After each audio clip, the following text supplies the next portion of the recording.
Oi, pessoal, eu sou o Kleber Fak. Olá, pessoal, eu sou Isadora Almeida. Eu sou o Renan Guerra. Eu sou o Nick Silva. E no programa de hoje, esse disco é 10 de 10, para comemorar o nosso aniversário de 7 anos!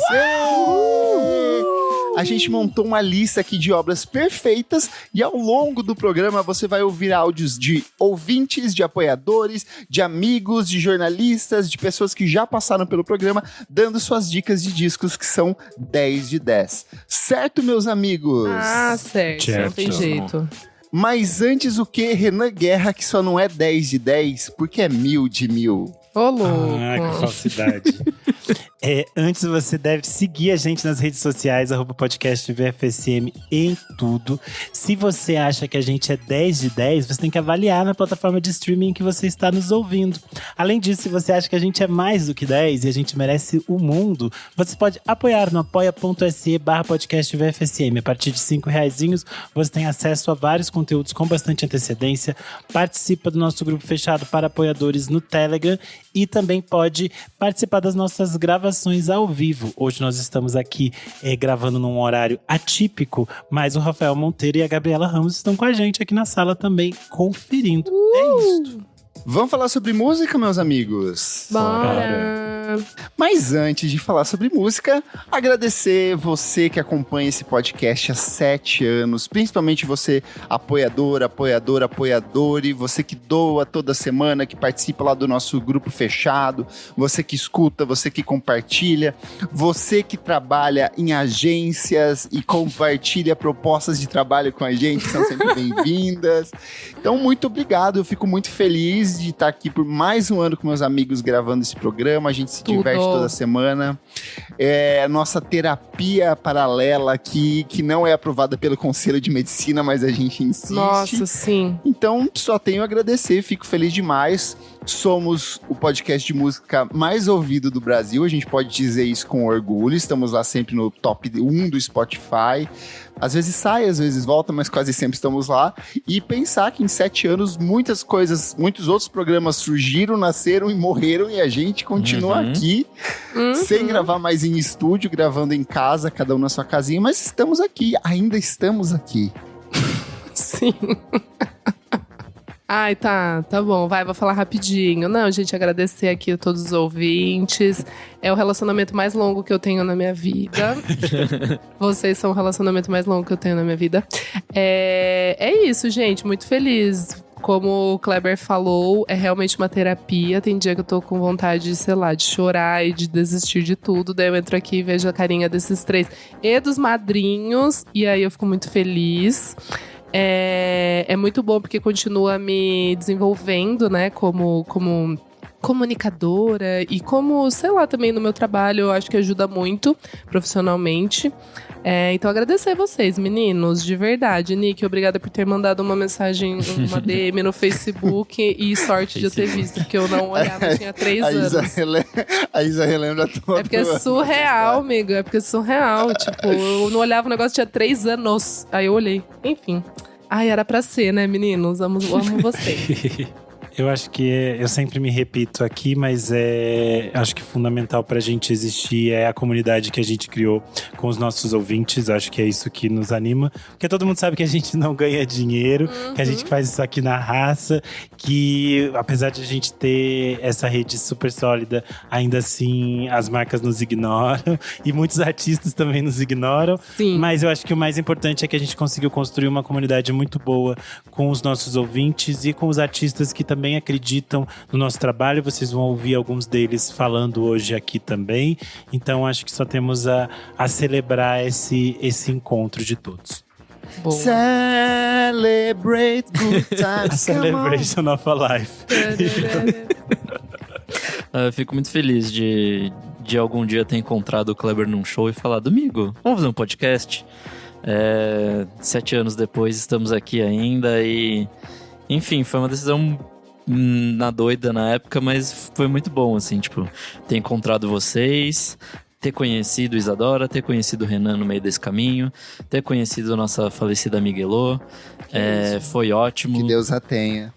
Linda, Elôzinha, A celebration of a life. A nossa estrelinha que brilha lá no céu. Acho que eu concordo com tudo que vocês disseram. Mas também se não concordasse, você ia ser atacada. Até porque que você mora junto com o Renan agora, inclusive. Tem isso, não é mais Tem só colega de isso, trabalho. dividem a vida. Nosso almoço tá... Dividem as calcinhas um do outro. Uhum. Enfim, eu só tenho a agradecer vocês, agradecer os madrinhos, agradecer os ouvintes. E é isso. Divo. Comentário aqui, ó, da Gabriela Ramos, que sempre participa. No episódio de 6 anos, eu tinha acabado de me mudar e tava num colchão no chão, ouvindo a eu vou chorar. Ouvindo a gravação. Um ano depois, sigo aqui, muito orgulhosa de vocês. E hoje a Gabriela mora numa casa gigantesca, com uma cama enorme de madeira, toda acolchoada, rica, Ai, milionária. meu Deus. Prova de que apoiar o podcast traz benefícios pra sua vida também. Obrigado, Gabriela. E obrigado a todos os ouvintes do nosso podcast. Ai, meu Deus. Mas vamos lá, porque hoje é pra falar de discos que são 10 de 10 nessa edição especialíssima, assim. Eu trouxe alguns critérios pra mim. Tá bom. Eu não sei como foi pra vocês, mas eu escolhi não falar de discos que eu já gravei clássicos ao longo do programa. Eu escolhi discos que eu menciono pouco ou que eu deveria mencionar mais. Então, não vou trazer Frank Ocean, Carly Rae Jepsen e Milton Nascimento, Marisa Monte, Bjork. São discos que tem vários discos 10 de 10 na carreira. Até coloquei aqui, ó, Xadê, Beyoncé, Racionais, Milton, Daft Punk, Madonna. São todos artistas que têm discos 10 de 10. Então, eu peguei obras que eu considero verdadeiramente perfeitas, do começo ao fim, com todas as músicas. E aí, meu único critério foi tentar trazer gêneros diferentes e décadas diferentes. Então eu peguei um disco de cada década. Olha ela. 70, 80, 90, 2000 e 2010. Então o último mais recente é de 2019, mas tentei meio que focar nessa diversidade de alguma forma e me distanciar de coisas que eu sempre trago aqui. Como foi pra vocês? Diversas. Eu sou diverso. O meu foi o caminho completamente oposto. Eu fui nas coisas que eu gosto, que eu amo. É óbvio, Nick. E foi há 5 minutos atrás que você tomou essa decisão. Não foi às 5, foi há umas 4 horas, talvez. A minha foi, tipo, eu tentei fugir de algumas coisas que eu me repito sempre aqui, como o Kleber falou, tipo, mas eu não consegui, então tem algumas coisas que são meio esperadas que vão aparecer, mas tem umas coisas que podem surpreender. De todo modo, eu reparei que entre as coisas como surpreende. Que eu decidi, eu acabei pegando duas coisas que são dos anos 70 e outras que são bem dos anos 2000. Não sei. Acho que pode ter alguma relação de, tipo, tempo... Demorar um tempo pra gente também definir que aquele álbum é um álbum 10 de 10. E acho que o tempo ajuda a gente a maturar essas ideias. Tanto que eu não consegui pensar em álbuns dos últimos 15 anos que fossem 10 de 10. Não que não tenham, mas é só que na minha cabeça surgiram primeiro esses discos mais antigos que eu tenho uma relação mais longa. Acho que tem isso. E também dentro dessa regra de se distanciar de coisas que você já trouxe aqui também, né? Sim, e aí tem a questão de que são discos que eu sempre escolhi, coisas que eu não pulo nenhuma faixa, coisas que eu acho que são redondinhas, coisas que eu entendo realmente, que eu escuto de cabo a rabo e acho elas excelentes. Gente, não tive muita... Não, amigo, é que eu não tive muita... Como é que eu posso dizer? Escolha. Eu peguei 5 álbuns que eu gosto muito. Claro, não peguei Strokes, sabe assim? Sim. Tipo... Eu jurei que você ia trazer. Eu achei que você ia trazer um on fire aí. Não, exatamente. Não, aí também não. Mas assim, peguei coisas bem Dorinha Core, assim, que acho que não vai surpreender tanto. Você falou de coisas que eu gosto, e é realmente isso. Eu trouxe coisas que eu gosto, coisas que eu ouço, coisas que eu revisito, assim. Eu acho que esse foi o principal critério, no fim das contas, sabe? Boa. Mas tem 3 álbuns que tem uma conexão aqui, daí eu vou falar um pouquinho. Eu também criei uma conexão com o meu, de um jeito involuntário aqui também. Exato. Quer começar, Isadora Almeida? Posso começar, gente. Bom, um álbum que eu acho, assim, 10 de 10. Ele não é tão antigo, ele não tem nem 10 anos, ele é de 2017. Esse álbum eu escolhi porque ele é um álbum que me desafiou a aprender mais ainda a ouvir música, sabe? Tipo, a realmente parar pra pensar na complexidade do que foi feito ali, como isso foi construído, por quê, até onde a gente consegue entender, né, os porquês de um artista. Mas esse é um álbum que, tipo, eu acho muito lindo, assim, eu acho ele muito bem executado. Quem produziu é o artista em questão, então são 3 álbuns que eu vou trazer aqui de artistas que eles mesmos que produziram, que isso, pra mim, eu acho muito brilhante, assim, eu acho que dá ainda uma outra, não sei, uma outra camada pra parada. E no caso, estou curioso agora. Nossa, e eu acho que é um álbum eu acho que é um álbum que você gosta também, que é o Crack Up, do Fleet Foxes. Ele foi lançado em 2017. Depois de, sei lá, 6 anos que o Helplessness Blues tinha saído. Ninguém mais achava que o Fleet Foxes voltaria. Enfim, e eu acho esse álbum 10 de 10. São faixas super complexas. São 11 faixas, mas tem quase 1 hora de álbum. A cada vez que eu volto, eu descubro uma coisa. É isso, tipo, a capa eu acho maravilhosa, é uma das capas mais bonitas desses últimos 10 anos, facilmente, na minha humilde opinião. E é isso, tipo, foi produzido pelo Robin Pecknold, que é o cabeça ali do Fleet Foxes, e pelo Skyler, que é o guitarrista ali do Fleet Foxes. Então eu acho muito incrível, assim, como ele continua me encantando a cada vez que eu ouço, porque ele não é um álbum fácil, ele é um álbum complexo. Não. Ele é bem difícil, eu lembro que ele é o tipo de disco que você tem que ouvir várias vezes até entender o que tá rolando. Sim. Ele sai do folk, ele vai quase pro jazz em alguns momentos ali. É bem isso que você falou. Eu acho que eu recomendei ele aqui naquele edição do discos Capas ao Redor do Mundo. Eu acho que eu trouxe esse porque ela é do Japão, né? Isso. E é muito foda, tipo, tem umas coisas meio progressivas, assim, em algum momento, tipo, tem umas maluquices ali, tipo, e me encanta muito. E várias músicas, não é uma música só, são tipo 3 músicas agregadas, 2 músicas agregadas, e ele vai fazendo umas colagens malucas, né? O começo desse álbum, vocês sabem que eu gosto de belas aberturas. E a primeira faixa que I Am All That I Need, Arroio Seco e Thumbprint Scar, tipo, eu acho uma das coisas mais lindas, assim, que eu já ouvi na vida. Tipo, eu sempre fico arrepiada. É muito, muito E ele começa com a mesma nota que encerra o Helplessness Blues. Só é isso. Curiosidade aí. É isso, boa. Vai, Nick Silva.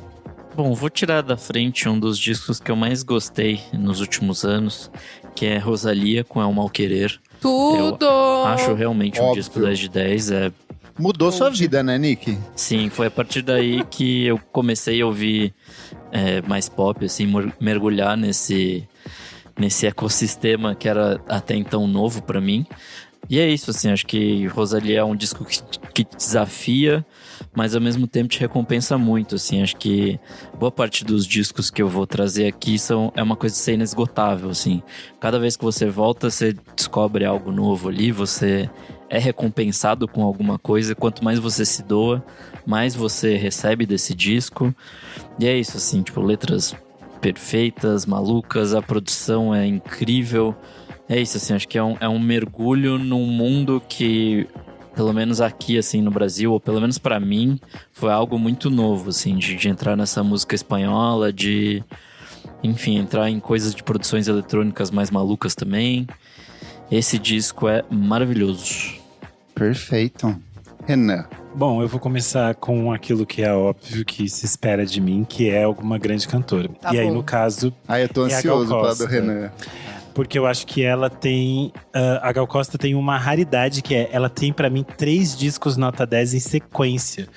E aí eu escolhi um deles, mas o fato é que existe uma tríade, que é o Fatal, depois vem o Índia e depois vem o Cantar. E eu acho que os 3 são 10 de 10. Mas eu escolhi aqui hoje o Cantar, porque eu acho que é um que ainda… eu sempre sinto que tem muito a ser descoberto. Nesse momento, Barato Total tá na trilha de Vale Tudo, na versão original da Gal. Acho que isso é legal, porque faz com que as pessoas reencontrem essa música. É legal? Isso é um disco… Não, legal é outro disco, e não é um disco 10 de 10. Apesar de eu gostar. O Cantar é um disco que a própria Gal renegou durante muito tempo, porque foi um disco que causou certas dores nela. Eu acho engraçado porque o Caetano fala, quando a Gal lançou o Cantar, até o Nelson Motta, que falava bem, falou mal. E aí ela ficou muito triste, e aí ela me deixou esse disco de lado. Porque depois do Fatal e do Índia, que ela cantava em tons muito altos, o Cantar é muito mais contido, muito mais delicado. E aí isso meio que deixou as pessoas meio confusas. O que ela tá querendo nos dizer aqui? Eu acho um disco incrível pelos compositores que ela grava. Tem ali João Donato, tem o próprio Caetano, tem Gilberto Gil. Tem várias coisas muito interessantes dentro desse disco. Tem um modo de usar a voz que é muito bonito, muito interessante, e é um disco que depois vai influenciar uma outra geração, como a turma do Nação Zumbi, o Domênico Lancelotti, o Cassim, o Moreno Veloso. Então tem uma turma que abraça de novo esse disco. Eu acho assim um disco absurdamente lindo. É um disco que eu acho que ele tem esse clima solar, de que te leva para esse espaço de acolhimento, de cuidado, de carinho. Então acho que é um disco absurdamente lindo, e por isso que eu coloco ele como um disco 10/10, então Cantar, da Gal Costa, de 1974. Tudo. Para um dos critérios aqui também da minha lista, eu não trouxe artistas brasileiros dessa vez, porque a gente gravou recentemente uma lista de 100 melhores da década. A gente já gravou 150 melhores discos brasileiros, e são vários aí de 10, então eu trouxe outras coisas de outras partes do mundo. Mas eu vou começar para mim com um disco duplo perfeito, o que para mim é muito difícil, porque discos duplos têm excessos, mas esse aqui não tem. Ele é perfeito da primeira à última faixa, de um cantor que tem pelo menos mais uns 2 ou 3 discos 10 de 10, mas nenhum acima desse. Estou falando de Stevie Wonder com Songs in the Key of Life, de 1976. Absurdo. É espetacular, assim, é um disco perfeito em todos os aspectos. É o disco que tem Sir Duck, que é uma homenagem dele ao Duck Wellington. É o disco que tem Isn't She Lovely? Que é uma absurdo, homenagem só tem banger. à filha dele que tinha acabado de nascer. Tem Pastime Paradise. E tem pra mim uma das aberturas mais absurdas de todos os tempos, que é Love's in Need of Love Today, que começa com umas vozes absurdo. E ela vai crescendo, e o disco todo vai pro soul, pro jazz, pro funk, pro rock, tem piano. Ele é um disco extremamente político, mas que fala muito da vida pessoal dele. Tem uma questão transcendental ali de experiências religiosas do Stevie Wonder dentro desse disco. Ele é o vencedor do Grammy de melhor álbum do ano, no ano seguinte, se eu não me engano, quando ele foi lançado. Ele é um disco que vendeu muito, ele é um disco que é uma unanimidade da crítica, então ele é um sucesso tanto de público quanto de crítico, que é uma coisa às vezes muito rara de acontecer também. E assim, eu lembro que há alguns anos teve essa coisa do Marvin Gaye com What's Going On, de redescobrir ele e falar como o melhor disco da década de 70. Eu acho o Songs in the Key of Life muito melhor, assim, em todos os aspectos. São 2 discos excelentes, mas esse pra mim, assim, é o Stevie Wonder no máximo da forma artística, assim. É perfeito do começo ao fim esse disco. Bom, como o Kleber falou lá no começo do programa, nós vamos ter participações mais que especiais no meio do episódio. Agora vamos com o áudio do Lúcio Ribeiro e da nossa madrinha, Tuane Malman. Bom, vamos lá. Eu tenho muitos discos 10/10 na minha vida, graças a Deus. Porém, tem um disco que eu acho ele muito curioso e entrou na minha vida de um jeito bizarro. O disco do Modern Lovers, a banda do Jonathan Richman.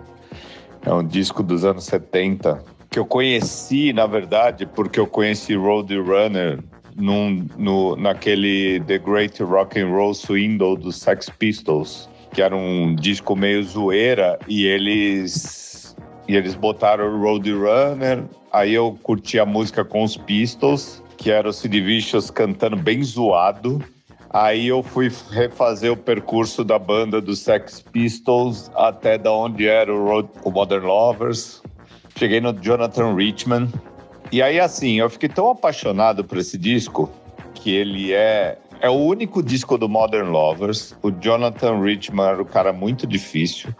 Eles são de uma era do proto-punk ali, meio uma coisa que nos Estados Unidos estava rolando um pós-Beatles, e ainda com os Beatles meio atuantes. Tava rolando essa cena indie, tipo The Doors em Los Angeles, Velvet Underground em Nova York, Lou Reed, aquelas coisas. E o Modern Lovers é um pouquinho depois disso, né? E o jeito que ele canta, que ele fala nas músicas, ele mais fala que canta, ele conta histórias, ele conta...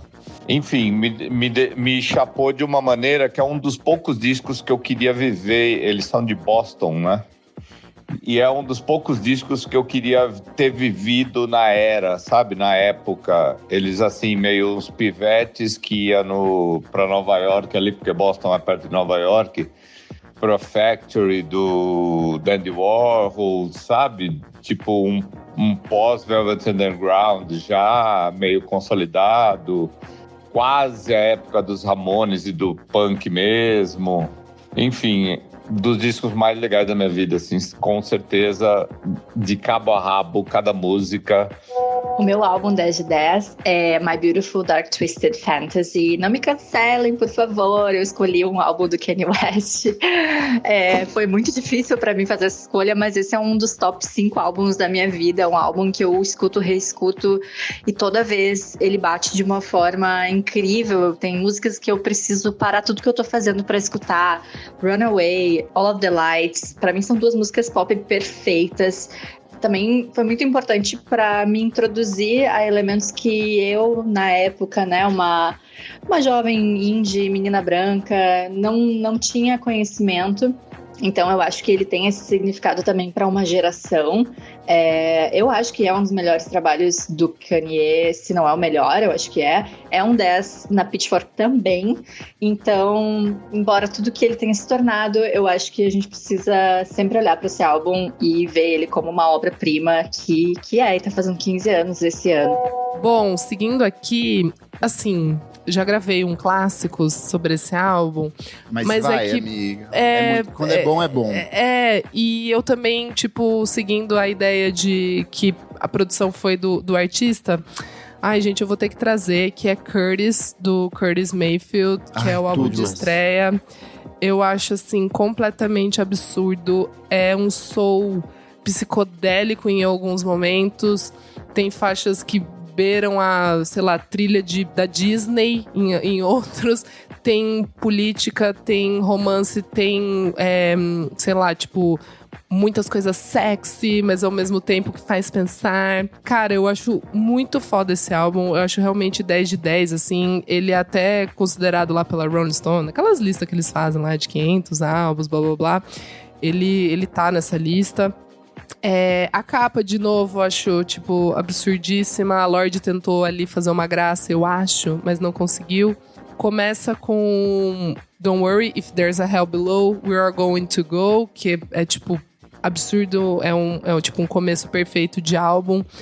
Tem Move On Up, que eu acho um dos clássicos da música soul, assim, tipo, esse álbum é de 1970 e pra mim ele continua, tipo, fresh, assim, tipo, eu acho que quem faz soul, até o pessoal, tipo, jovem, assim, que pega e tenta fazer umas coisas no R&B, tem esse álbum como referência, assim, tipo, porque ele é muito, muito genial pra quando ele foi lançado, você parar pra pensar que faz, sei lá, 55 anos que esse álbum saiu. Tipo, sempre eu fico meio, uau, o cara estava realmente inspirado. E eu amo a voz do Curtis Mayfield, então pra mim é realmente um álbum 10 de 10. É foda. Bom, pro meu próximo eu quero pegar um disco que foi lançado ali no comecinho dos anos 2000. Quero falar de Nada de Novo, do Mombojó, disco que desde que eu conheci, eu constantemente resgato, assim. É muito louco, porque às vezes faz muito tempo que eu não ouço, e aí quando eu começo a ouvir eu não paro, assim. Eu entro num vórtice, sou sugado sempre por esse disco. Recentemente, Kleber fez um por trás do disco, que juntam clássicos também, onde ele discute com o Felipe S. esse disco, e é isso, assim, tipo, eu conheço esse disco há mais de 20 anos, e ainda assim ele consegue me surpreender, assim, com as coisas que o próprio Felipe contou pro Kleber, assim, foi muito legal esse episódio. Esse disco é perfeito. E é isso, assim, ele é um disco de, sei lá, sobre adultecer, assim, sobre sair dessa juventude, sobre sair dessa adolescência. E todos os conflitos e todas as coisas que envolvem crescer, assim. E é maravilhoso, assim, a produção é genial, assim, acho que... Enfim, é muito brasileiro, assim, é muito esse rolê pós-Mangue Beat, assim, mas não exatamente copiando o que já veio antes. Acho que é uma nova proposição mesmo, assim, tipo, do que pode ser a música ali feita no começo dos anos 2000 no Brasil, assim. Então, eu adoro esse disco. Arrasou. Bom, pra minha próxima escolha, eu vou com uma banda que eu acho, na minha concepção de fã, ela tem muitos discos 10 de 10. Mas eu vou escolher um disco que talvez nem todas as pessoas concordem que ele é um disco 10 de 10, mas pra mim ele é um disco 10 de 10 porque eu levei em consideração aquela perspectiva de ser um disco que não tem nenhuma faixa que eu pule, que eu acho que seja uma produção extremamente perfeita e que eu acho que ele reverbera questões do seu tempo e ainda continua reverberando questões posteriores a isso. Por isso que eu escolho o Murray Street do Sonic Youth de 2002. Muito bom, amo. Nossa, eu acho que esse disco é 1.000 de milhões. Ele é perfeito. Eu acho que esse disco é tipo assim, o Sonic Youth no seu melhor, assim. Tudo. Tem os momentos que é o Transformer mostrando o seu lado mais guitarreiro, barulhento. Tem outros que é tipo assim, a nossa mamãe Kim Gordon dando as suas aulas. Eu acho que ele é um disco que é muito impactado pela experiência toda que eles viveram com o 11 de setembro em 2001, porque o estúdio onde eles estavam gravando foi interditado por causa da questão da queda das Torres Gêmeas em Nova York, e acho que esse disco capta um pouco esse espírito do início dos anos 2000, que é essa confusão, essa complexidade, essa coisa meio difusa que a gente tem na virada do século. E acho que é um disco que cresce muito com o tempo, que se mostra muito interessante nesses mistérios mesmo que o Sonic Youth nos propõe. Eu acho que é uma banda que tem muita coisa pra descobrir. Eu acho que quem não conhece o Sonic Youth vale ir desvendando caminhos pra você entender qual é o Sonic Youth que te interessa mais. Mas eu acho que esse disco, assim, pra mim, é absurdo. Eu acho, assim, a segunda metade do disco ali, aquele final com Plastic Sun e depois Sympathy for the Strawberry, tipo assim, absurdíssimo. Então, Murray Street, do Sonic Youth 2002. Arrasou. Eu sou apaixonado por Rayon Team desse disco. Eu acho esse disco absurdo. É o disco que mostra muitas das referências do Sonic Youth. Tem muito de krautrock dentro desse disco também, que é uma coisa que eles gostavam pra caramba. Perfeito. A capa, amigo, das crianças colhendo morangos. Nossa, é tudo absurdo nesse disco. Muito bom. Bora lá que eu vou sair da década de 1970 e eu vou pros anos 80 e aí eu caio numa coisa que pra mim é muito relevante, que é city pop, e eu gosto demais. Você vai ouvir aí o programa que eu gravei com 10 discos essenciais de city pop. E aí a gente chega na obra-prima do city pop pra mim, que é Tatsuro Yamashita com o disco For You, de 1982. O Tatsuro é um dos discípulos do Brian Wilson. Ele é aficionado pela música norte-americana, pelo pop do Beach Boys e pela música litorânea dos Estados Unidos, e ele adapta isso para o universo oriental japonês. O conceito do disco é produzir um álbum que fosse feito como se fossem músicas de comerciais de televisão, que era uma coisa que motivava muito ele e que motivou o Brian Wilson lá na época do Pet Sounds. É um disco que está muito relacionado com a ascensão econômica do Japão na década de 1980. Então ele tem essa atmosfera muito ensolarada. A capa é uma criação do Eizin Suzuki, que é uma ilustração coloridíssima, que traduz muito da emoção que ele traz dentro desse disco. Mas o álbum em si, ele é uma preciosidade, do começo ao fim. Você não tem ele nas plataformas de streaming, mas você encontra fácil no YouTube ou no Soulseek da vida aí. E tem canções lindíssimas que combinam soul, funk, AOR, jazz. Ele gostava muito de música brasileira também. Você vai ter Sparkle, você vai ter Love Talking, mas pra mim a obra-prima desse disco é Futari, que é uma canção de 5 minutos, com pianos, com orquestrações, com vozes. Ela encolhe, cresce, a voz dele vai lá em cima, baixa. Ele é um puta do instrumentista. Esse disco não tem uma unidade de canção ruim. É uma das coisas mais absurdas que eu já ouvi na minha vida e vale muito a pena. Teve esse rolê da redescoberta do city pop ao longo da última década, com várias cantoras obscuras voltando à tona, mas esse aqui pra mim é o ápice, assim, é o ponto central de tudo que rolou nesse movimento fantástico da música japonesa. Bora lá pra nossa segunda rodada de áudios, agora com Maria Beraldo e o Ale Sater, da Terno Rei. Oi, gente, aqui é Maria Beraldo. É uma alegria participar mais uma vez desse podcast que eu amo, que é o Vamos Falar Sobre Música. E agora eu vou dizer aqui qual que é o meu disco 10 de 10. É um disco um pouquinho batido, mas que mora no meu coração e que vive na minha mesinha de cabeceira, ouço quase todo dia. É o Clube da Esquina. Eu acho esse disco 10 de 10 porque ele tem composições maravilhosas, com letra muito boa, música muito boa, intérpretes maravilhosos, especialmente o Milton, né? Mas, enfim, todo mundo ali. E eu acho que é um disco que traz uma sonoridade muito única, inventa uma sonoridade. Tem um pensamento de produção, assim, também, que tem uma identidade muito forte, que inclusive mudou o curso da nossa música. Então, eu amo esse disco de paixão. O Clube da Esquina, pra mim, é 10 de 10. Um beijo. Fala, galera do BFSM. Aqui é o Ali Sater. Eu vou falar de um álbum que eu tenho ouvido de novo muito, que é o Five Leaves Left, do Nick Drake. Eu acho um álbum muito delicado, muito sofisticado. Tem aquela magia da gravação na fita e ao vivo dos anos 70. Um destaque para a última música, que é Saturday Night Sun, que é muito, muito linda. Eu amo muito essa música e essa é a minha dica aí para vocês. Muito bom, amigo. Bom, vamos lá. Seguindo aqui com artistas que produziram o seu próprio álbum, eu achei muito legal que o Renan falou sobre esse conceito, né, de tipo um álbum 10 de 10, do tempo, se o tempo também ajuda a tornar um álbum 10 de 10. E eu queria trazer um que foi lançado ano passado, que pra mim já é um 10 de 10. E eu acho que, pra mim, pelo menos, ele vai ainda crescer muito. E ele, de alguma maneira, ele marcou um momento da música, assim. Tipo, eu acho que daqui, sei lá, 5 anos eu vou conseguir me mapear musicalmente. E esse álbum vai estar ali, tipo, me dizendo alguma coisa. E no caso, é o McGee com Two Star and the Dream Police. Ai, tudo! Amigo, eu quis trazer um álbum lançado ano passado, assim. E eu acho muito foda porque é produzido por ele. Ele coloca a guitarra de um jeito que eu acho que eu nunca ouvi. Ou, sei lá, não parece muito com as coisas que eu escuto.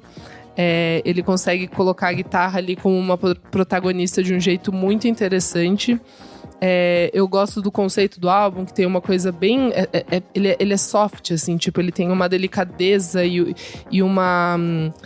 Não sei, tipo, tem alguma coisa de psicodélico que é muito leve, assim, sabe? Tipo, tem uma coisa muito tranquila. Eu acho que ele é um álbum que traz também isso, assim, de tipo uma paz interior. Não sei. Eu acho esse álbum muito bem resolvido, assim. E ele é misterioso também, né?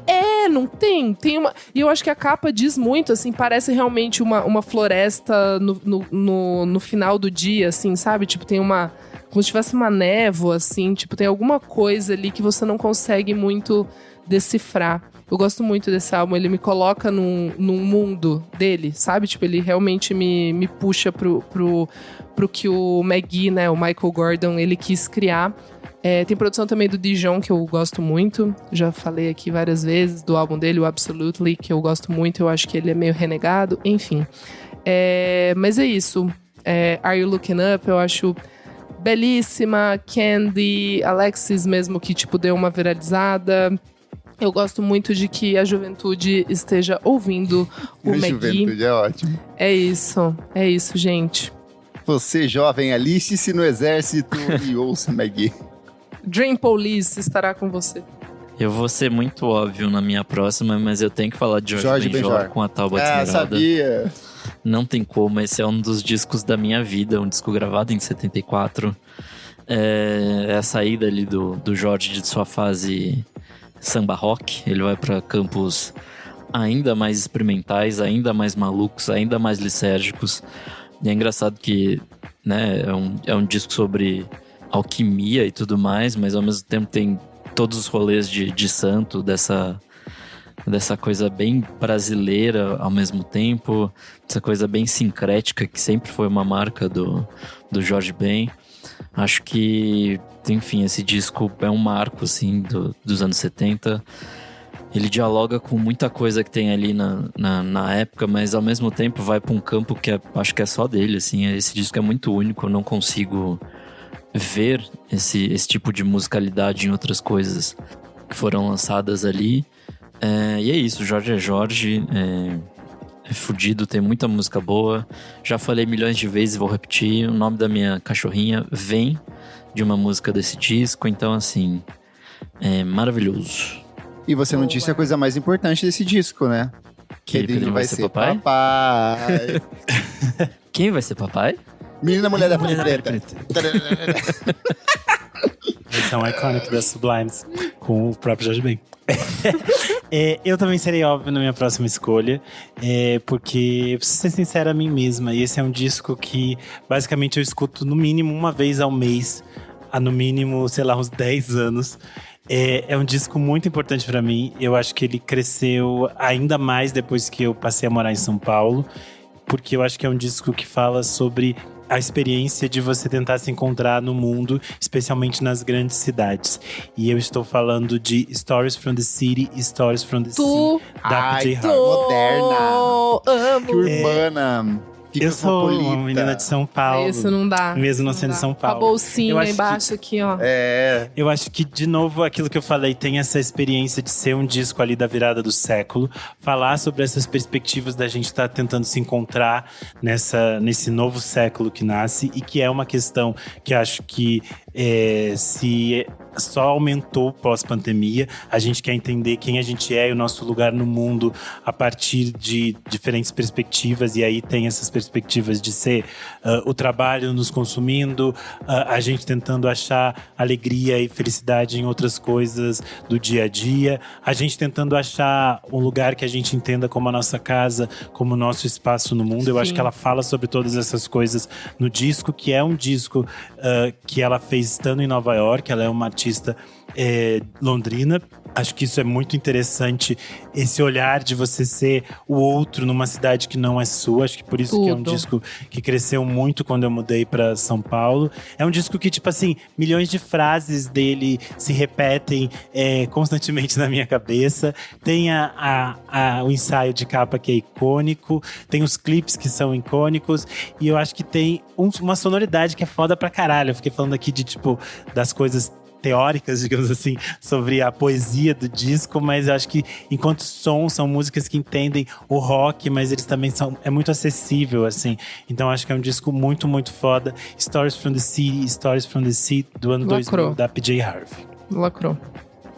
Eu vou com um aqui que é muito decisivo pra mim, no sentido de entender música lo-fi e psicodelia dos anos 90, e eu vou de cara com Neutral Milk Hotel, In the Aeroplane Over the Sea. Perfeito. Esse disco, ele mudou a minha vida, assim, tipo, literalmente, assim, de entender música de uma forma completamente maluca. É uma criação total do Jeff Mangum, que é um cantor e compositor, uma das mentes pensantes de um misto de coletivo, comunidade hippie, selo que foi o Elephant Six. É um disco que sai pela Merge Records, que é um outro selo independente importantíssimo também da década de 1990. O álbum todo é uma brisa do Jeff Mangum dialogando com a Anne Frank, e tem várias canções que falam com ela musicalmente. Ele tem uns momentos que ele se vê quase apaixonado por ela, como se ele fosse um amigo dela, alguma coisa. É meio surreal, é psicodélico, é bizarro, é estranho, mas ainda assim é muito bonito. A capa é uma das capas mais icônicas dos anos 90 ali. O disco, ele foi gravado no Pet Sounds, que é o estúdio do Robert Schneider, que é um dos membros do Apple's in Stereo. Esse disco, assim, eu acho que ele define o que é o indie dos anos 90, lo-fi, de uma estética, todo o movimento. Eu acho que o que mais teve depois foi banda copiando eles. O Arcade Fire, em começo de carreira, era muito puxado pro Neutral Milk Hotel. O Freako, que lançou o disco ano passado, que a gente adorou, é puro Neutral Milk Hotel. E é um trabalho tão forte, tão emocionalmente devastador, que o Jeff Mangum simplesmente falou: eu não consigo fazer mais nada depois disso. O último registro que a gente tem dele é um disco ao vivo dele cantando músicas desse álbum, tocando apenas no violão. A banda se desfez, ele é um disco que nunca, na verdade, existiu de fato. Tem um disco prévio, mas esse, assim, é uma das grandes obras-primas da década de 90. Eu acho ele muito fantástico, ele é enigmático, ele é psicodélico, ele é intimista, ele é doloroso. A voz do Jeff Mangum é uma coisa absurda dentro desse disco. Tem canções que são cantaroláveis, mas eu acho que a forma como ele vai para uns campos de experimentação, de orquestra, ele é um disco tão maluco que, assim, a própria galera da Elephant Six, quando ouviu isso, eles tentaram copiar, eles se viram incapazes e meio que a coisa desmoronou depois, assim, não existe mais nada depois disso. Então é um álbum, pra mim, essencial. Neutral Milk Hotel, de 1998, com o álbum In the Aeroplane Over the Sea. E recomendo assistir o documentário The Elephant Six Recording Co., que foi pro Inédit em 2022, em 2023, por aí. Você encontra fácil nas internets. Nossa, esse documentário é excelente. E bora lá para mais 2 participações. Primeiro a Francine Ramos e depois o nosso madrinho Jefferson Kozenieski. Olá, aqui é Francine Ramos. Eu sou assessora de imprensa dos selos Balaclava Records e Risco. Sou PR da Natura Musical. Estou aqui a convite do podcast Vamos Falar Sobre Música para falar de um disco que é 10 de 10. E é claro que eu não podia deixar de fora um grande clássico da música nacional, que é A Tábua de Esmeralda, do Jorge Ben. É um músico que, com a sua batida única do violão, influenciou muito a nossa sonoridade. Influenciou artistas desde Marisa Monte, a Nação Zumbi, que hoje mantém um projeto chamado Los Cebosos Postiços, tocando só Jorge Ben, e até mesmo Mano Brown, que é devoto do Jorge Ben. É um disco com clássicos e que tem que estar na discografia básica de todo mundo que gosta de uma boa música. Então, indico para vocês Tábua de Esmeraldas, Jorge Ben. Olá galera, tudo certinho? Por aqui é Jefferson Kozenieski e o meu disco 10 de 10 é de 1976. Inclusive, ele já foi tema aqui do segundo Clássicos VFSM e eu tô falando de Alucinação, do Belchior. Esse disco, ele tem, para início de conversa, uma capa linda, mas por dentro ele é totalmente conciso, porém tem N camadas sendo exploradas ali dentro. As composições do Belchior são extremamente afiadas, tem um tom de inquietação constante, tem essa revolta, sabe, de um artista que sai do interior do Nordeste, uma revolta quase silenciosa, que canta nesse momento fora do seu eixo, fora do seu esquema, ainda tendo que lidar com essas frustrações das modernidades urbanas, né, e as promessas frustradas aí de mudanças que fazem com que ele saia de lá e venha aqui pro sul, entre aspas, né. Claro que as letras também vão trazer esse confronto entre uma juventude que ainda quer mudar o mundo, mas que está diante de um país que segue duro e desigual. Musicalmente, o disco ele briga com a MPB convencional, mas continua sendo brasileiríssimo o tempo todo. A Alucinação é sobre viver com urgência, sem tempo para esperar que a realidade faça sentido. É sobre sonhar, mesmo sendo aí um simples rapaz latino-americano, mas sempre com essa vontade imensa de ser livre. A Alucinação, com certeza, é a minha Tábua de Esmeralda. É um disco que desconforta, provoca e ainda convida a gente a existir hoje com muita verdade. Ou seja, é um verdadeiro 10 de 10, um clássico extremamente moderno. Boa! Bom, gente, mais um álbum aqui, na real, que também foi produzido pela pessoa em questão aqui. E eu vou ter que escolher um que eu já falei aqui algumas vezes, mas esse álbum me colocou, assim, no mundo de ouvir música folk, que eu achava uma coisa difícil, tipo, foi um lugar de... Isadora, vem aqui, ó, dá pra ouvir sim. E o álbum em questão é Blue, da Joni Mitchell, é um dos grandes álbuns da história, assim, tipo, não tem jeito, é a maioral. Esse álbum foi lançado em 71, ele foi criado, né, logo depois que ela tinha terminado com o Graham Nash, e daí também fala sobre o relacionamento dela com o James Taylor, então tem músicas que falam exatamente sobre isso, né, sobre esses relacionamentos que ela teve. Esse álbum é o 4º álbum da Joni Mitchell. Eu acho que, assim, tem 5 músicas que são mais do que perfeitas. O álbum inteiro, pra mim, realmente é um 10 de 10, mas, tipo, se você pega All I Want, Blue, California, Case of You e The Last Time I Saw Richard, tipo assim, pra mim já é, tipo... Perfeito. Uau, eu te amo, Joni. E, enfim, como que essa mulher conseguiu, tipo, passar por tanta maluquice, tantas coisas intensas e escrever músicas tão bonitas e tão delicadas. Não sei, e tá aí ainda diva cantando, às vezes, Mas é isso, assim, tipo, eu tenho uma coisa, assim, pela Joni Mitchell. Eu tenho uma admiração profunda pela diva. E eu não aguento que, tipo, ela metia a mesma cara e falava sobre os relacionamentos dela e as coisas que ela passava na vida, assim, tipo... Realmente são álbuns documentais, o que eu acho muito lindo. Taylor Swift sonha. Sonha. No livro da Cher, ela conta que ela encontrava a Joni Mitchell quando ela tava produzindo os discos. E a Joni Mitchell ficava, tipo, elas se encontravam de noite, ficavam contando histórias. A Joni Mitchell era, tipo, fantástica. Era meio encantadora pra Cher. As histórias meio absurdas. Tipo, é completamente A Cher e a Joni Mitchell Cher, trocando ideias à noite, depois que a Joni Mitchell saiu do estúdio. Meu Deus do céu, sério. Os cabelos mais lindos da música. Verdade. Pro meu próximo disco, eu quero falar de um disco que também me abriu portas para um novo mundinho, que foi o Toe com For Long Tomorrow, disco de 2009. Acho que esse foi um dos meus primeiros contatos ali com o math rock. Então, foi um rolê de descobrir muita coisa, assim. Descobri que sei lá, a música podia ser extremamente técnica, mas ao mesmo tempo te emocionar muito, assim. Então, acho que esse é o grande rolê pra mim do math rock, assim, de conseguir tensionar esses dois mundos que aparentemente são muito distantes, mas faz sentido, assim. E esse disco, eu gosto muito dele porque, enfim, o math rock sempre tem essa coisa das guitarras malucas, dos tempos quebrados e não sei o quê, mas esse disco é muito cheio de violão, muito cheio de voz, assim, então... ele consegue, por mais que seja essa coisa quebrada e tal, ele consegue te botar ali num clima que é muito gostoso, assim. E além disso, além desse disco, acho que no ano seguinte, em 2010, eles lançam uma live desse disco, né? E é maravilhoso, assim, tipo, eles tocam na íntegra. E é muito maravilhoso, assim, ver esses 4 músicos no palco tocando esse disco, fazendo ao vivo, tipo, eles estão meio que um olhando pra cara do outro, assim, então, num quadradinho. Então é muito legal, assim, ver a troca deles e ver o público em volta, assim, acho que curtindo esse rolê que, não sei, aparentemente é cabeçudo, mas faz muito sentido, assim.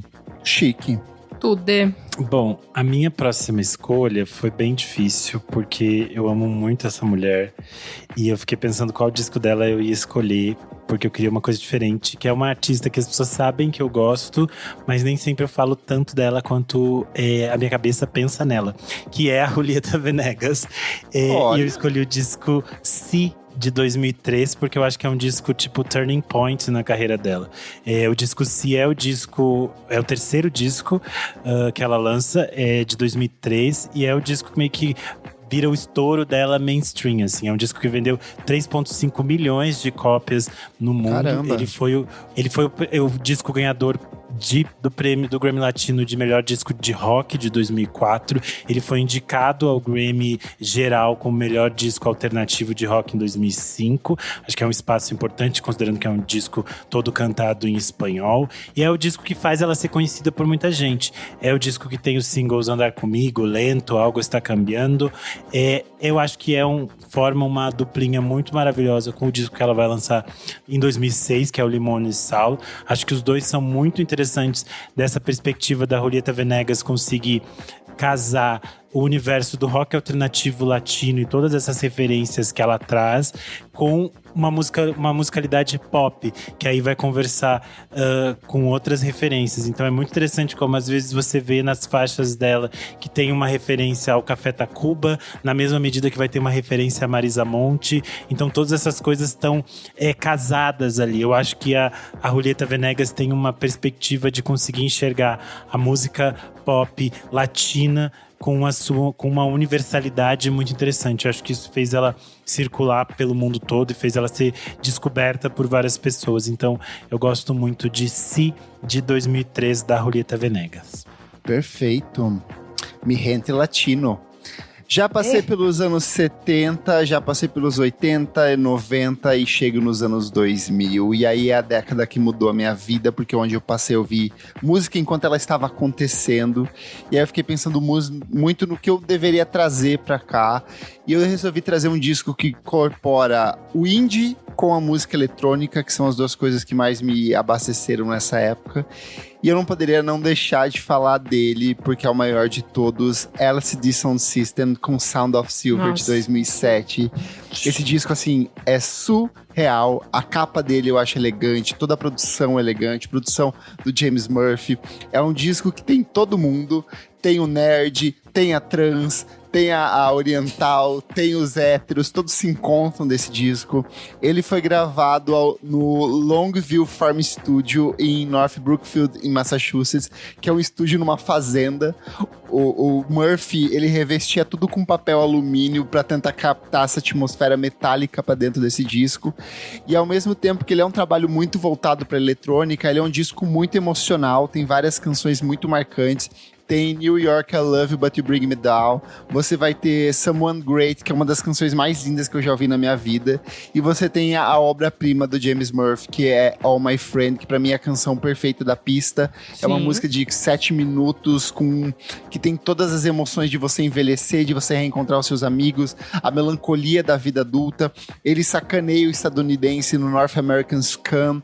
É um disco influenciado por David Bowie, por todas as coisas que ele gostava, por Ken. Cara, é um disco simplesmente perfeito, assim, da primeira à última faixa, é impecável, a produção, os clipes, tudo que rolou nesse universo criativo que ele constrói aqui, pra mim é o ápice do LSD Sound System. Eu já dancei horrores esse disco, é um disco que nunca sai do meu celular, porque sempre que eu vou fazer qualquer coisa, taco o playzinho ali, e tem todas as músicas que eu preciso dentro dele. Então, e é um disco que sintetiza muito essa atmosfera do indie, da eletrônica dos anos 2000, do jeito que eu gosto bastante. E para finalizar aqui nossas participações mais especiais durante o programa, temos a Jadsa, contando qual que é o seu disco 10 de 10. E aí, galera, eu sou Jadsa, e o disco que para mim é 10 de 10 é o Flying Away, da banda Smoke City, com Nina Miranda na voz. É um disco de 1997, que ele faz uma brincadeira com o eletrônico e o acústico, né? Tem muitos beats, tem francês, tem inglês, tem português, né? Como idioma desse disco. E ele faz essa brincadeira dos beats com instrumentos percussivos também. É muito atual, é 10 de 10 pra mim, porque parece que ainda nem foi lançado, sabe? Aquele som que inspira, sabe? Muito legal. Flying Away, Smoke City, 1997. Tudo. Ai, gente. Só a última. Eu tô em dúvida. Vai com aquela que você gosta mais. Mas será que eu vou aqui com uma brasileira ou vou com uma que foi produzida, seguindo o meu contexto, que é o meu Qual que você gosta mais? Gosto dos dois, que coisa. Qual que você volta mais vezes? É que um foi lançado recentemente, o outro tem mais tempo, então não dá pra dizer muito. Você já trouxe uma recente. Então, tá bom. Acho que eu vou quebrar aqui o meu conceitinho de produzido pela banda, e eu vou trazer um brasileiro que também, nossa, me abriu a cabeça para ouvir mais música brasileira quando foi lançado. E foi lançado no dia do meu aniversário, dia 7 de maio, então foda-se. No caso, é Ventura, dos Los Hermanos, que eu não aguento. Eu amo muitíssimo, produzido pelo Cassim. Ai, gente, o que falar desse álbum, né? Tipo assim, tem simplesmente Conversa de Botas Batidas, que eu acho uma das músicas mais lindas do mundo. Perfeita. Cara Estranho, que torou muito. Vencedor, que torou muito também. Ai, gente, eu acho esse álbum de verdade 10 de 10, assim, são 15 faixas muito, muito, muito bem produzidas. Eu gosto muito. Eu gosto de como eles passeiam pelos estilos musicais muito bem nesse álbum. Começa com Samba 2, ali com Marcelo Camelo. Não sei, gente, esse álbum é bem especial pra mim, assim, de verdade. Ele me colocou para prestar atenção mais em música brasileira quando eu era uma jovenzinha. E vocês? Tem um Clássicos VFSM que eu gravei dele. Muito bom esse disco, sou apaixonado. Exatamente, somos big fans aqui. E é isso, tinha vários outros na listinha aqui, mas acho que finalizei bem com um brasileirinho. Boa. É aquele rolê, né? Cada escolha uma renúncia. Michel Temer falou... Me dá pastilha. Tinha Jeff Buckley na minha lista, tinha Demars Volta na minha lista, mas não vai ter porque Kendrick Lamar roubou esse espaço e meu coração com To Pimp a Butterfly, disco de 2015. Eita, como pimpa. Esse é um Pimpão, né? disco que eu já falei exaustivamente por aqui. Existe sabe? Eu sei. Existe um clássicos em que eu e a Brenda, a gente fala quase 2 horas sobre esse disco. Eu já ouvi podcasts imensos, sei lá, de 70 episódios falando sobre esse disco. E ele é meio inesgotável ainda assim. Eu acho muito impressionante como o Kendrick conseguiu, sei lá, capturar o espírito daquele tempo, assim, de todas as questões políticas e de falar dele mesmo ao mesmo tempo. Colocar num disco tão potente, tão, sei lá, é muito foda, assim, o que ele consegue fazer. E fora isso, ele consegue, além de trazer o rap, colocar o jazz junto, assim. Então, que era uma coisa que eu tava me adentrando ainda mais naquela época de 2015. Então, foi um disco que pra mim meio que mudou tudo, assim. Tipo, além de dar esse mergulho ainda mais fundo no rap, ele também vai pro jazz. Então, são 2 coisas ali que me abasteceram muito naquele tempo. Enfim, é um disco extremamente político, um disco extremamente confessional, um disco... é uma narrativa muito perfeita, assim. Acho que, fora todas as coisas, tem isso, assim, dele contar essa história, dele ser esse personagem principal. É muito foda. E é isso. Bom, pra minha última escolha, às vezes a gente tem que ser óbvio, porque às vezes a gente quer renegar aquelas listas de clássicos que dizem, esses discos aqui são excelentes, são os melhores discos da história. Daí a gente fica, não são. Mas às vezes eles são, e a gente vai fazer o quê? É isso. Às vezes é a verdade, às vezes as pessoas que vieram antes estavam certas e eles são. E eu estou, faz mais de 1 mês, um pouco focado em uma banda específica, porque no dia 24, este dia que este episódio está saindo, eu estarei bem bela no IMAX assistindo Pink Floyd. Ai, que roqueira! Nossa, essa eu não esperava, não. Também não tava vendo isso. A minha escolha final é um clássico comum, que é The Dark Side of the Moon. Ele está em todas as listas porque ele é bom. Porque ele virou o queridinho da academia, mas é porque ele tem talento, ele tem conceito ali acima de tudo. Eu acho que é um disco que muitas vezes a gente fala muito dele, as pessoas têm muitos fãs um pouco alucinados demais em torno desse disco, e às vezes é comum pessoas como eu ficam negando esse disco, tipo, deixa de lado, uma hora escuto. Só que quando você escuta, você vê que é um disco foda pra caralho. A produção é incrível, a construção que eles fazem desse conceito que o disco tem de criar uma narrativa é absurda. E a gente tem canções, assim, fantásticas como Money, Us and Them, Brain Damage, são canções absurdas. E a gente tem uma das músicas que pra mim é uma das coisas mais absurdas do rock, que é The Great Gig in the Sky, que é tipo assim, completamente surreal. A voz da Clary Torrey é incrível. Eu acho esse disco, assim, uma coisa pra você ouvir do início ao fim. Icônica, tudo icônico. Tudo é icônico. Esses dias eu vi um TikTok do moço falando que as crianças perguntaram se ele era gay, porque tinha um arco-íris na camiseta dele e ele tava com a camiseta do Pink Floyd. Pink Floyd inventou os gays. Eu acho. Enfim, estou animado pra assistir os meus meninos, meus velhos, na tela do IMAX. Tô ouvindo eles quase todo dia. Tô feliz. É isso, Pink Floyd, The Dark Side of the Moon, de 1973, 10 de 10. Perfeito, amigo. Arrasou na sua escolha. Eu vou pra minha última aqui, eu vou pra coisa mais recente que eu trouxe nessa lista, porque esse disco, quando saiu, eu falei, cara, esse disco é muito bom. E aí, ao longo dos meses, eu fui ouvindo e gostando cada vez mais. E ele saiu num ano que teve várias coisas incríveis disputando ali. No final do ano eu coloquei ele no primeiro lugar da minha lista de melhores do ano. E de lá pra cá ele só melhora. Nós 4 vimos o show dessa mulher ao vivo e ficamos encantados. E eu estou falando de Weyes Blood com Titanic Rising de 2019. Esse disco ele mudou a minha vida, assim. Eu sou outra pessoa depois dele. Ele é maravilhoso porque ele parece que é um disco feito em 1960, mas que continua atual e presente.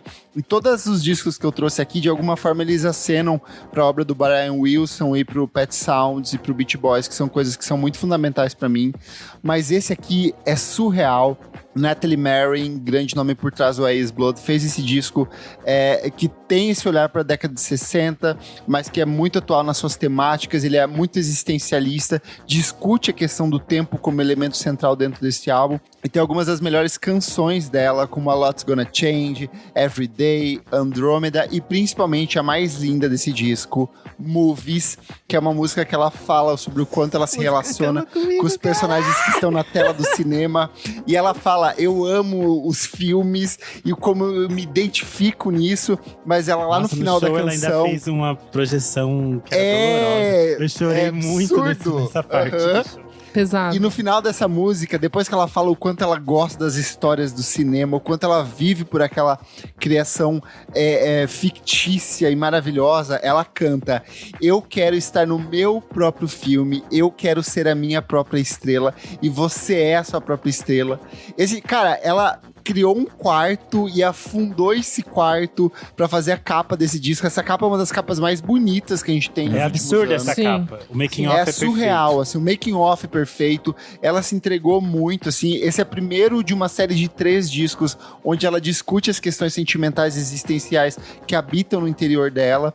Então, assim, eu sou completamente aficionado por esse álbum. Eu acho que várias gays se identificam muito. Ele é um disco muito icônico, assim. Ele é um disco que saiu num ano que a FKA Twigs lança Madeleine, que a Lana Del Rey lança o Norman fucking Rockwell. Então, assim, é um disco icônico, e eu encerro a minha lista com um trabalho mais recente aqui que eu sou apaixonado. Fechamos, meus amigos 10 de 10? Fechamos. E você que está ouvindo, quais são os discos que você considera 10 de 10? Conta pra gente no nosso Instagram ou no Spotify, na descrição aqui do episódio, que a gente lê na próxima semana, e venha celebrar aqui com a gente os nossos 7 anos de podcast. Certo, meus amigos? Certo. Vamos pro próximo bloco do programa, Não Paro de Ouvir.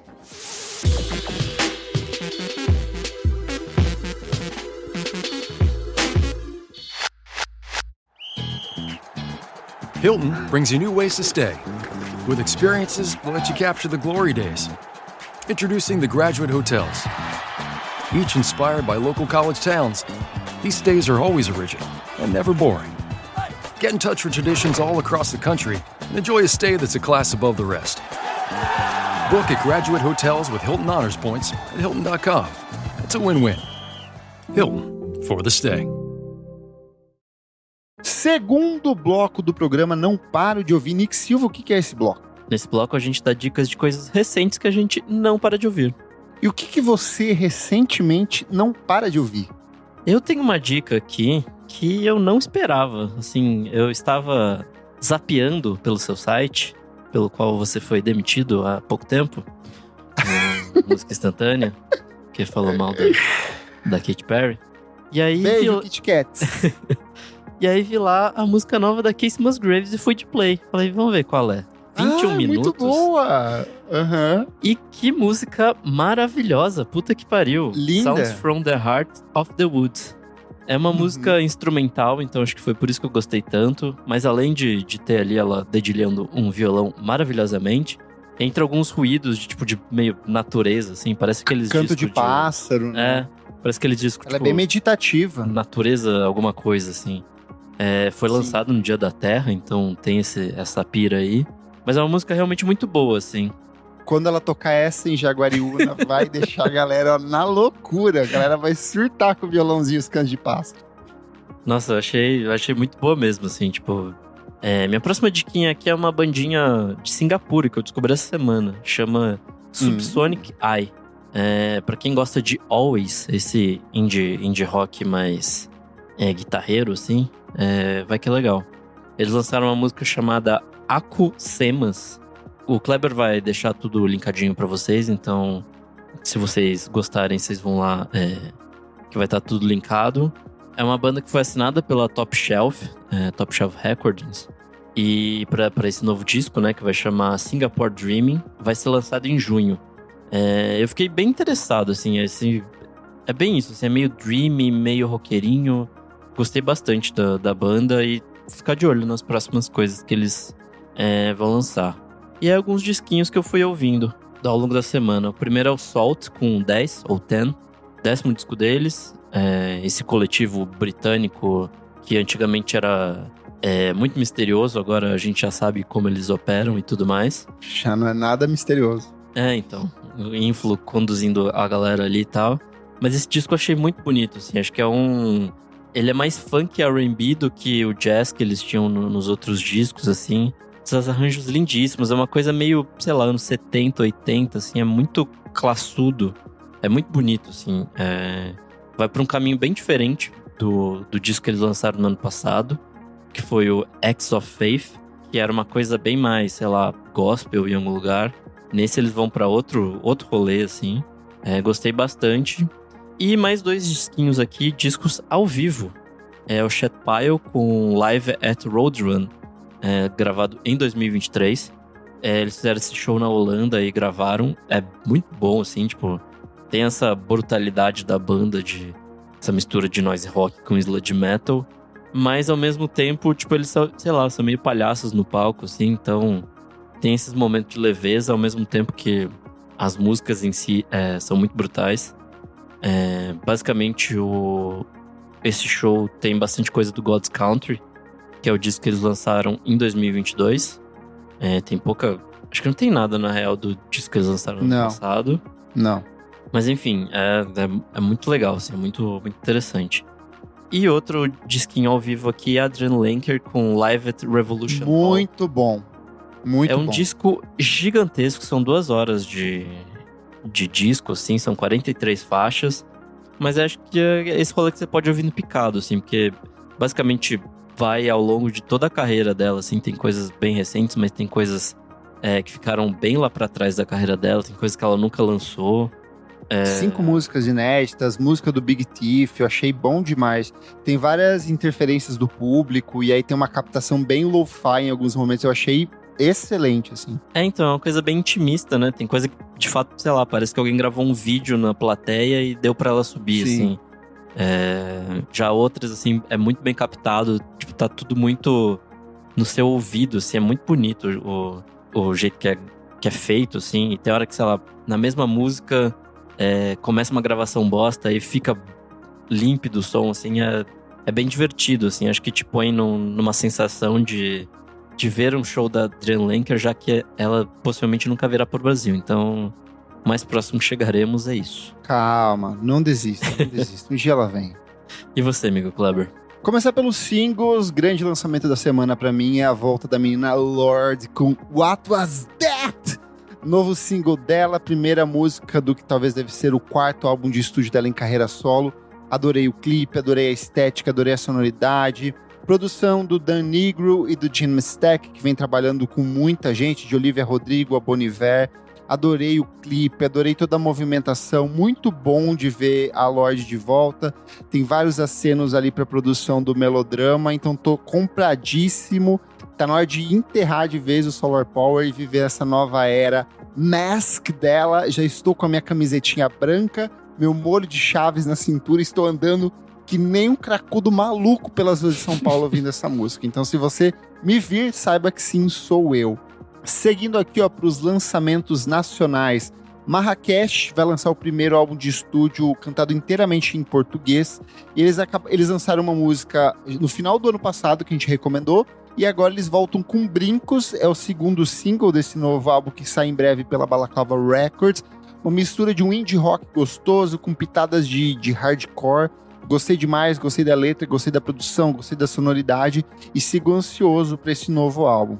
Cato, artista anteriormente conhecida como Felipe Cato, que já participou aqui do programa, lançou Eu Te Amo, primeiro single do álbum Caminhos Selvagens, que é o disco que ela lança no dia 15 de maio.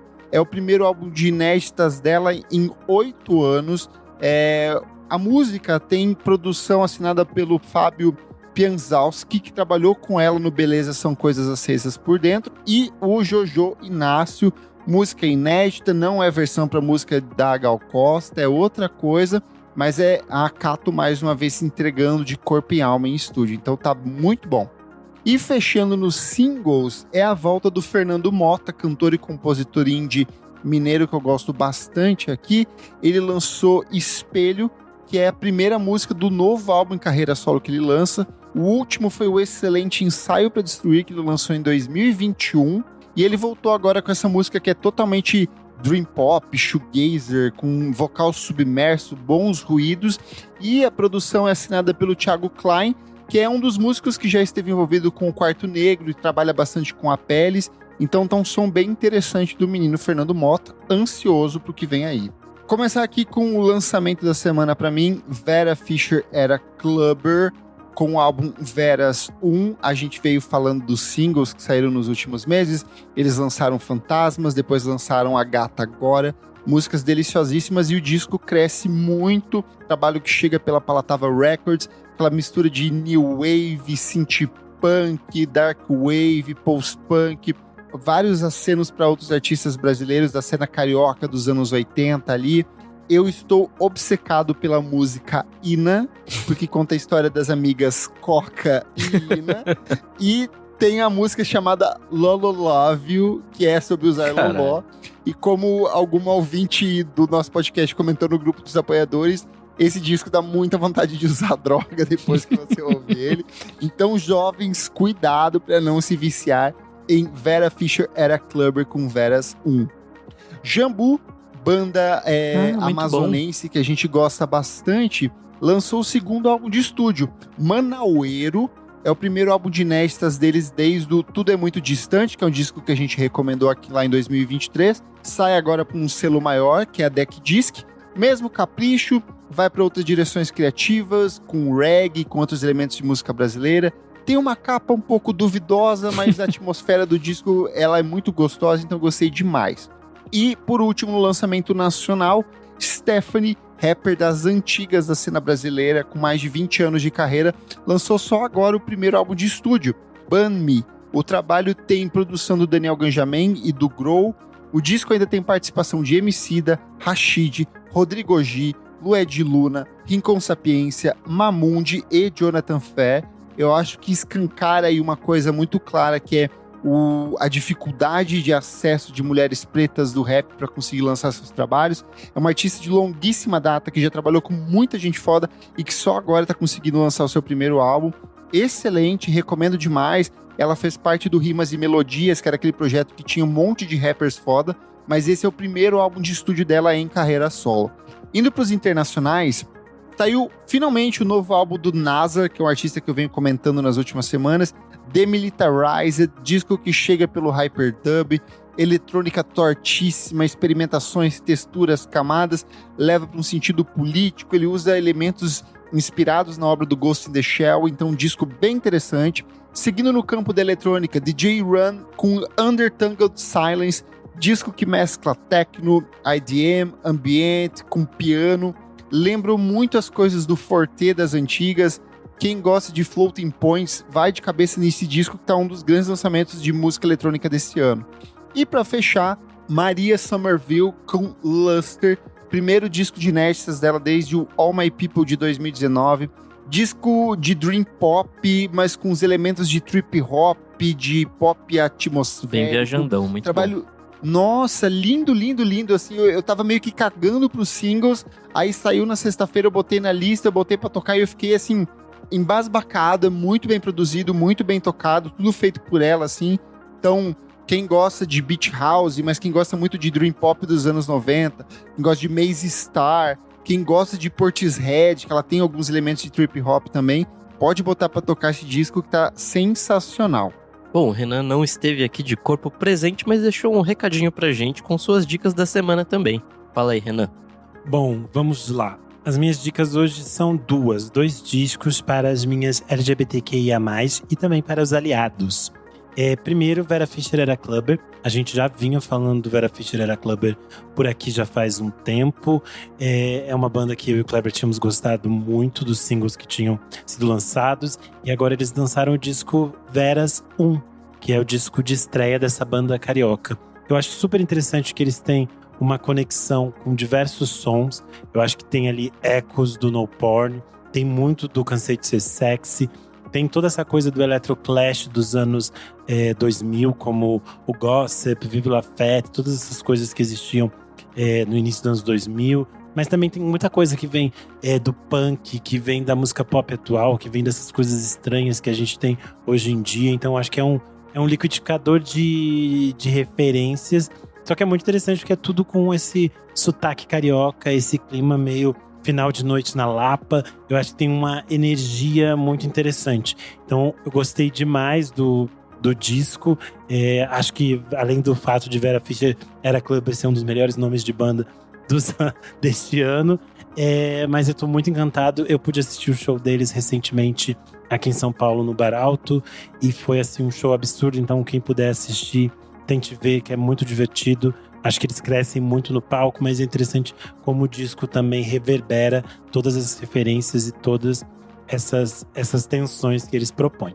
E segundo, é também um disco que eu estava esperando já faz um tempo, que eu já tinha citado por aqui, que é o novo trabalho da Aventura Profana, que foi produzido pelo edital Natura Musical. O novo disco se chama Todo Cuidado é Pouco. Eu gosto muito do trabalho da Aventura Profana. Eu acho ela uma das artistas mais inquietantes e interessantes da atualidade. Já falei isso aqui, vale me repetir, porque acho que não é demais falar o quanto o trabalho da Aventura é interessante. Recentemente eu pude ver algumas obras dela que estavam em exposição no MASP, aqui em São Paulo. Ela é uma multiartista que passeia por vários espaços do mundo mostrando a sua arte, tanto artes visuais quanto a música. E acho que esse trabalho é um convite, digamos assim, para quem ainda não conhece o trabalho da Aventura Profana. Eu acho que é o trabalho mais acessível dela para que as pessoas também adentrem nesse universo que ela nos propõe. A Aventura Profana tem essa questão de trazer consigo todas essas referências que são forjadas na infância de uma criança que cresce num universo neopentecostal. Então ela traz esse universo religioso, mas ela casa com outras tantas mil referências e outras tantas possibilidades de existir enquanto pessoa trans. E é muito interessante que nesse novo disco, Todo Cuidado é Pouco, ela tem um pouco dessa questão de ter as letras muito poéticas e muito fortes da Aventura Profana, que ela é muito, às vezes, concisa, mas extremamente direta e forte. Assim como ela tem uma produção que é muito refinada, que vai assim, desde momentos que conversam com o reggae, outros momentos que conversam com o jazz, tem essas referências que vêm do gospel. Então acho que tem uma série de universos para ela falar sobre essas experiências de ser uma mulher trans, negra no Brasil, uma artista, uma voz que tenta criar outras possibilidades de existir. Então vale muito a pena ouvir Todo Cuidado é Pouco, da Aventura Profana. Vamos para o próximo bloco do programa. Você precisa ouvir isso.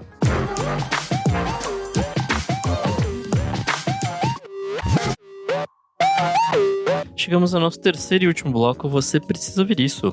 Kleber Fak, o que é esse bloco?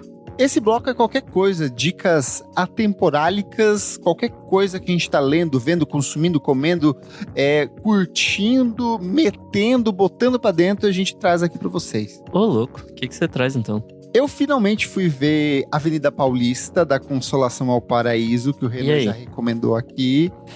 Assim, 3 horas de duração, eu tenho que ser muito honesto.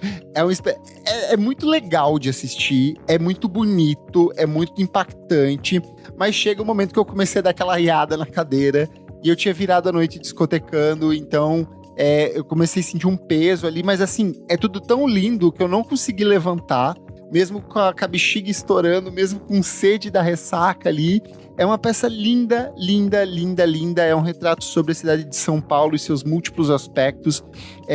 Durante a apresentação tem música ao vivo, tocada ao vivo ali pelos instrumentistas. Ele é um espetáculo teatral e musical. Eles literalmente construíram um prédio de 3 andares no palco do teatro, que é uma coisa absurda.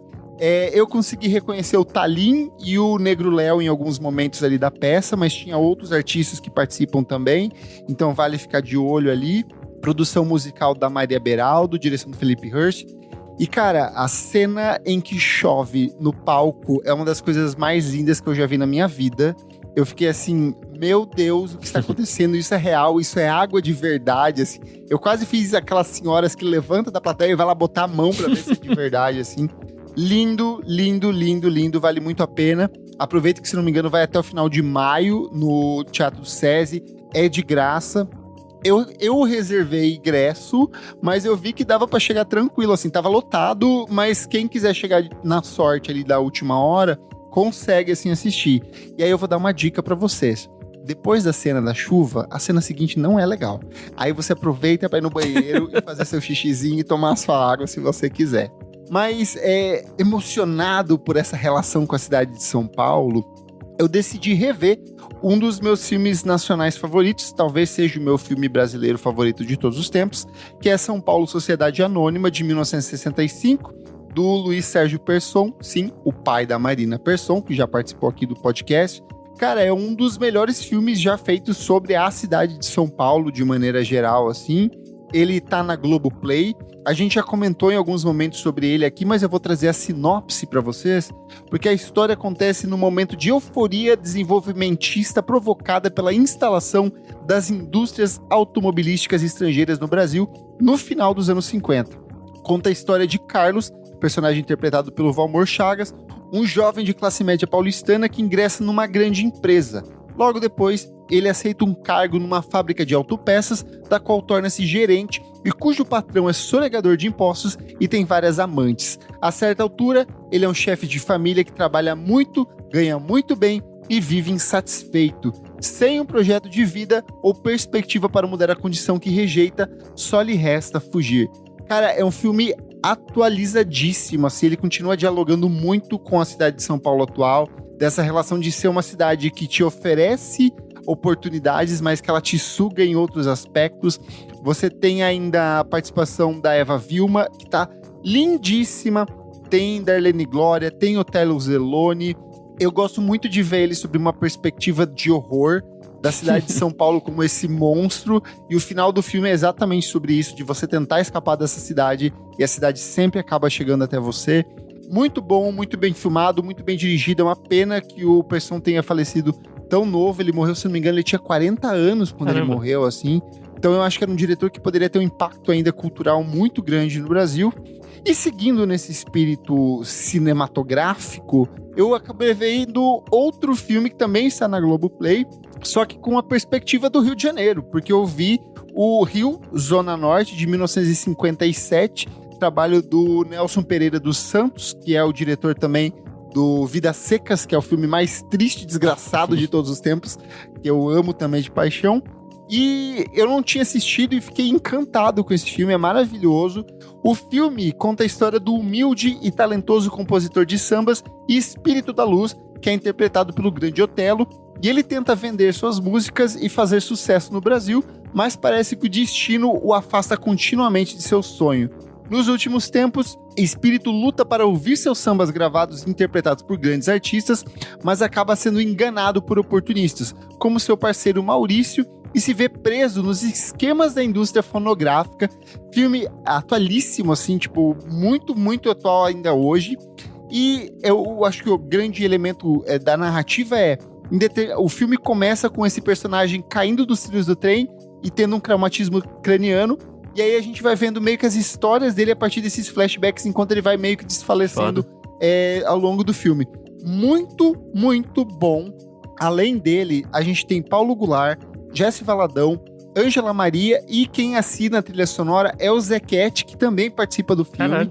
Tem uma cena linda, que é quando morre o filho do Espírito da Luz, que ele canta um samba pra Ângela Maria, interpretando ela mesma dentro do filme. É uma cena emocionantíssima. O filme, ele acontece antes do boom da Bossa Nova. Bossa Nova vai explodir em 58. Esse filme, ele é de 57, então um ano antes. Mas eu não sei se o Nelson Pereira já estava ligado no que estava rolando, ou se foram coincidências. Mas ele tem um personagem que é o Tom Jobim. Ele tem um personagem que é o Vinícius de Moraes. Ele tem uma personagem maluca que é a Nara Leão. Tipo, variações disso dentro do filme, assim. Amigo, você vai adorar assistir esse filme. Tem no Globoplay. Ele é curtinho, tem 1h20, assim, se eu não me engano. Tá na listinha muito já. Bom, muito bom de assistir, assim. Gostei demais. E você, o que você traz essa semana? Pô, você veio numa lista aí toda rebuscada. Eu só tenho 2 livezinhas mesmo pra ver de YouTube, lançadas nas últimas semanas. A primeira da Madison McFerrin, que foi participar do Tiny Desk Concert. Pra quem não conhece, a Madison é filha do Bob McFerrin, aquele cara que tem uma música muito famosa dos anos 80 e tal.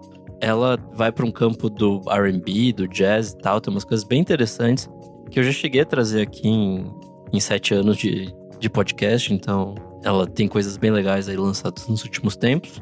E esse Tiny Desk é muito bonito, assim, tipo, é bem intimista.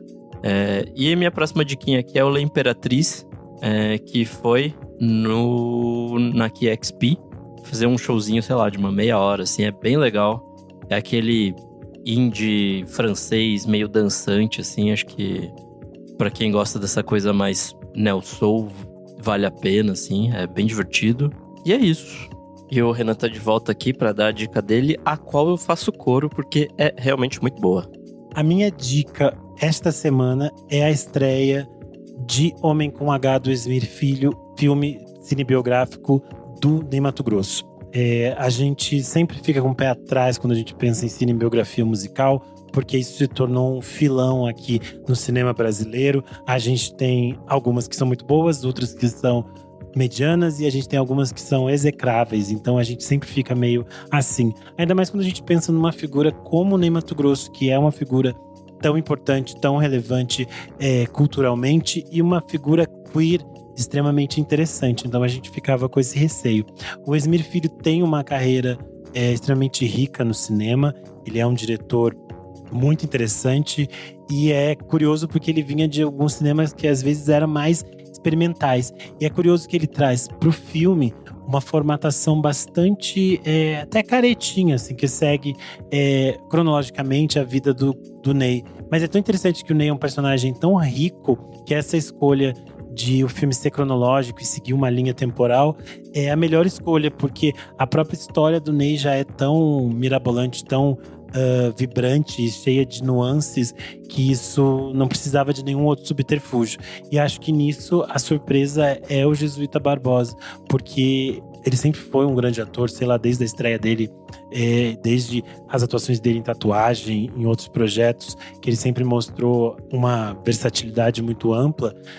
Aqui é curioso que ele não busca fazer um pastiche ou imitar o Ney Matogrosso, ele cria, como disse o DJ Zé Pedro, uma espécie de terceira persona, que é esse nascimento entre ele e o Ney Matogrosso, e que a gente tem esse prazer de poder ver na tela. E falando em prazer, eu acho que a coisa que mais me saltou aos olhos é que um filme cheio de tesão.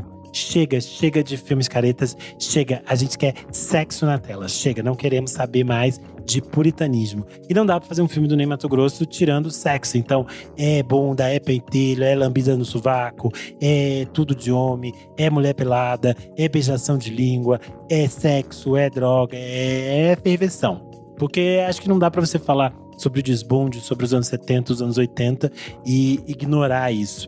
Então acho que tem uma narrativa muito interessante que coloca isso de uma forma muito bem construída e muito bonita dentro do filme. Enfim, sempre tem que lembrar aquela história, filme brasileiro, tentem assistir na primeira semana, isso ajuda muito com que o filme fique mais tempo em cartaz. Também, se você gostar do filme, divulga para as outras pessoas, indica para as pessoas. Se o filme não chegou no cinema da sua região, você comenta na página do cinema pede lá, queremos esse filme aqui. Isso tudo ajuda com que o filme circule por mais tempo nos cinemas. Então, a minha dica essa semana é Homem com H, do Esmir Filho. Comentários referentes à última edição do nosso podcast número 349, como descobrir músicas novas na era dos algoritmos. Tivemos muitas participações. Começar aqui pelo comentário do Diego Alves do Spotify. Ele falou: além de podcast, gosto de ler sites como Teco Apple e o Música Instantânea, que recentemente demitiu um funcionário que estava espalhando hate contra a cantora por likes no Twitter. Eles são muito competentes e comprometidos com a música. Lá no Instagram, a Marina falou: a Marge.mp3 tem muitas playlists no Spotify, muitas mesmo. São ótimas e eu sempre descubro música lá. Comentário do Caio Mário Moreira Neto. Ele falou: sempre fico nervoso para saber se o iPhone da Mariana estava na gravação do episódio. O Petraios falou: amei as dicas de vocês. Além delas, uma das pessoas que acompanho para conhecer música nova é a Emily Tous. É @EmilyTous. Comentário do Leonardo, ele falou: pra quem é curioso sobre novidades do metal, hardcore e som torto, principalmente nos Estados Unidos, tem o canal Hate 56. Já nacional, na mesma pegada, o canal Cena. Cena escrita com S-C-E-N-A. O PFNDS falou: revelaram fontes, serviram muito. Na adolescência eu construía meu próprio gosto. Lia a coluna do Lúcio, NME, Rolling Stone e ouvia rádios gringas. De repente o capitalismo me sugou e me tornei um ouvinte passivo e submisso ao algoritmo. Vou tentar melhorar. Não, tudo bem ser passivo, tem gente que gosta.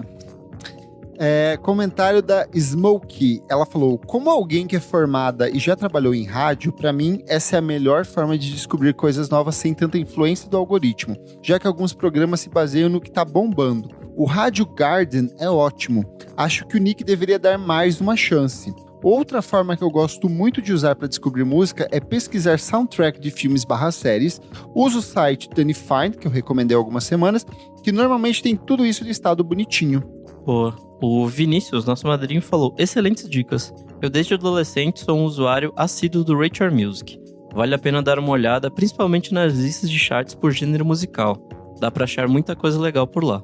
Comentário do Fabrício Neri, ele falou assim, ó: durante a pandemia eu vi a trilha sonora de todas as novelas da Globo nos anos 60 até 2020 para descobrir coisas que já conhecia, mas não sabia o nome. Hoje eu escuto toda a lista que o Kleber manda toda sexta, além de olhar algumas coisas no Twitter, na página de lançamentos do Album of the Year e do iTunes. Descobri muita coisa boa e ruim nesses anos descobrindo músicas novas. Também gosto de assistir série com o Shazam aberto, sempre tem alguma coisa boa. Pra terminar aqui, a Ana Quinto falou: acho que uma boa forma de conhecer ainda é o velho Amigo Indica e ver as bandas ao vivo. Claro que é diferente do conforto da playlist do Spotify, mas pra mim ainda é a melhor maneira. E por último aqui no Spotify, o comentário do Douglas Oliveira. Ele falou: para descobrir músicas e bandas novas atualmente, tenho que ir atrás dos sites de críticas, quando algo me atrai ou através das recomendações de vocês. Recentemente, aprendi a utilizar o ChatGPT para montar playlists. Achei as recomendações mais certeiras, subo uma lista de músicas que imaginei para determinada playlist e peço para a IA completar com músicas que façam sentido ou se enquadram. Aí dá para filtrar os critérios. Eu sou o @KleberFac em todas as redes sociais e você também acompanha o meu site musicainstantanea.com.br. Eu sou @Nick Silva em todas as redes, você lê meus textos lá no Monkey Bus. Não esquece de seguir a gente nas nossas redes sociais, @podcast VFSM em tudo. Siga a gente na sua plataforma de streaming favorita. Siga nossos amigos, @Renan Guerra em todas as redes sociais, ou @AlmeidaDora_, ou apenas Almeida Dora, dependendo da rede social. E se puder, seja também um de nossos apoiadores por apenas R$5 por mês. Você participa aqui das gravações ao vivo, como o Jefferson Kozenieski, Fabrício Neri, Tuane Malman e Mariana Akel, que a gente acabou de descobrir que é o iPhone Mariana, hein? E pro menino que tava questionando cadê o iPhone Mariana, hoje ela entrou com a identidade verdadeira dela, Mariana Akel, e ela está proibida de entrar assim nas próximas, vai entrar com o iPhone Mariana daqui pra frente, senão não vamos autorizar a entrada dela aqui. Muito obrigado pela sua audiência e até a próxima edição do programa. Tchau, tchau! Tchau!